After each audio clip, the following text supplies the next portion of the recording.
whole global economy was going up, right? Societies, we became more and more global during these days, right? And what happened since 2008, right? It has changed fundamentally. And then 2022, the war, the aggression of Russia over Ukraine, which was a completely new experience for me, because now we need to face the truth. War is back in Europe. And I feel as if the whole system, right, is getting closer and closer to an explosion. But we need to be very intellectually, we need to be honest and sharp. And quite frankly, Ketan, we are in a situation right now, I think it's worse than 2008. It's worse. We have geopolitically, we have uncertainty, we have a radical tectonic shift, we have a true Cold War. We're in the middle of a true Cold War between the United States and China. China is losing its pragmatism. We know we are exposed to single black swan events. At the end of the day, autocracy is fighting, right, somehow with democracy, right? And we know the majority of the world in terms of people are living under autocracy regimes, right? We as people living under democracy regimes, we think that we are superior to others. So there's a huge, it's a paradigm fight going on. And therefore, I think the fact that war is again feasible. And then, of course, we have the climate, right, which is the biggest challenge for the next decades, regardless of all the other challenges I have already discussed. This is an underlying fundamental challenge which will cause both huge migration topic, and the migration topic is a fundamental one because it is A, driven by climate, it is B, driven by the inequality, right, between the countries. We have to see very clearly from an analytic point of view, United States is currently a big winner. And since all the money is there, right, all the flows are there, right, that is a huge issue and obstacle to overcome it. Because as long as the United States are winner in a certain overall difficult situation, they do not suffer. They are not in a position, they don't need to change situation. We have to sort out the new power equilibrium between the countries of the world. If other people are starving, right, to death, if other people don't have access to water, they will come to us, right? And therefore, we need to start to think in a much more comprehensive approach, right? Not because we are good people who want to help other people in the laggard countries, as I call them, right? It is in our own interest.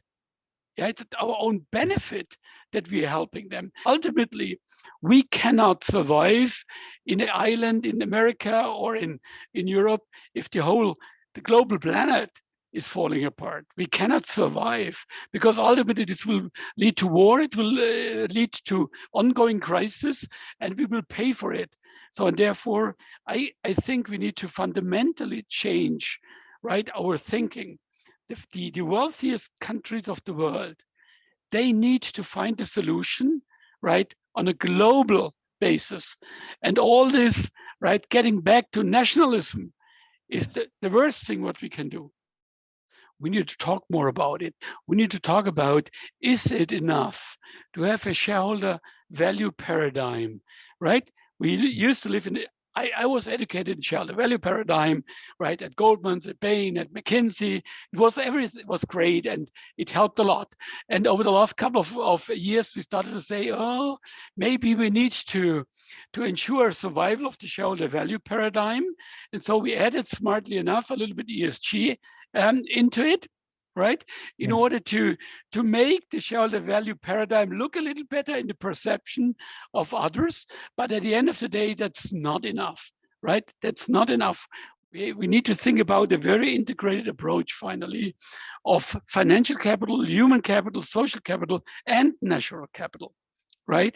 And if I were in a position or as a president or chancellor, I would fund, right, millions, right, for those, the best scientists and the best leaders of the world, right, in order, what is the next way, what is the next paradigm after the shareholder value paradigm. In the shareholder value system, right? You at the end of the day, yeah, you have this formula, and the cost of capital, right, is the key driver. And you look, and at the end of the day, risk are being reflected within cost of capital.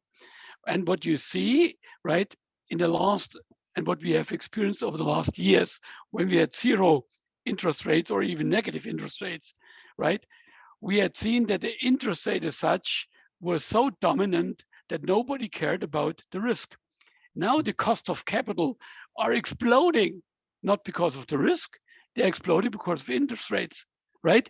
Yes. And they need to explode because of risk and inflation or interest rates. And that is the situation. Therefore, I think from my point of view, in the cost of capital, social capital, natural capital, and human capital needs to be reflected stronger into the model of the shareholder value paradigm, in order to reflect, right, to reflect higher risks in the interest rate model. The biggest accumulators of money, they should, in my perspective, they should apply an approach like Bill Gates and others, right? They should sit together and should say, what does it take? What is the next level of system where at the end of the day, the financial system will help the global system to survive? I'm completely convinced the only chance for us to survive is technology. And in order to finance technology the right way, you need financing capacity, and financing capacity needs to get newly allocated with a new method. Only those can create a solution who are currently sitting, in positions of power. If not, the power will ultimately be taken away.